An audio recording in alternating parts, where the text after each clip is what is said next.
कसाई की दुकान से एक मुर्गा भागा।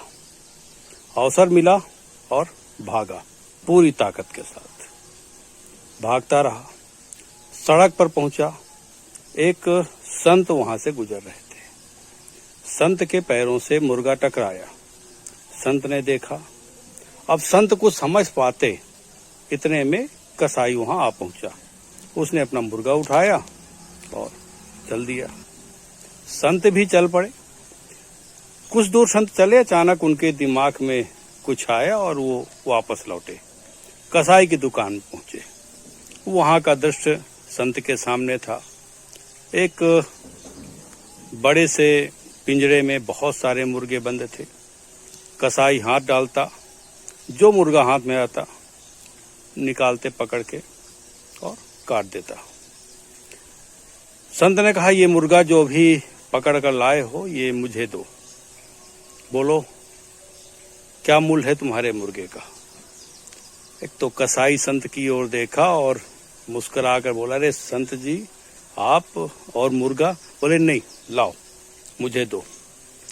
भुगतान किया, मुर्गा वापस लाए, अपनी कुटिया पे ले गए, दाना पानी दिया, स्वच्छंद घूमता रहा और 10 साल की लंबी उम्र उसने संत की कुटिया में व्यतीत की। अब बात यहाँ ये आती है कि संत ने केवल कसाई की दुकान से इसी मुर्गे को क्यों खरीदा, जबकि उन्होंने देखा था वहां और बहुत सारे मुर्गे थे जो कसाई की दुकान में बंद थे और बारी बारी से कट रहे थे। लेकिन उन्होंने देखा इस मुर्गे में जीवन जीने की इच्छा शक्ति है। उसने अपने शौर्य और पराक्रम से, अपनी उन परिस्थितियों से निकलने का उसने प्रयास किया था।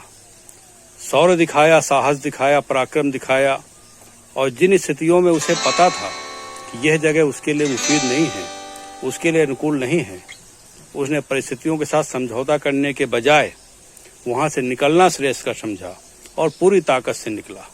यही हाल हम सबका है। कभी कभी हम ऐसी परिस्थितियों में भी अपने आप को डाले रखते हैं जहां हम अपने आप को अनुकूल नहीं पाते, जहां हमारे विकास नहीं हो पाता। हम जानते हैं कि हमारा भविष्य आगे अच्छा होने वाला नहीं है, उसके बावजूद हम निकलने का साहस नहीं कर पाते हैं। मुर्गे ने समझ लिया था कि यह जगह उसके लिए अनुकूल नहीं है और वो निकला। सफलता मिली उसे, एक स्वर्णिम भविष्य उसके सामने आया। हम सब भी विचार करें, रणभूमि में डटकर लड़कर जो मरने वाला है वो पराक्रमी वीर कहलाता है और भागने वाला कायर।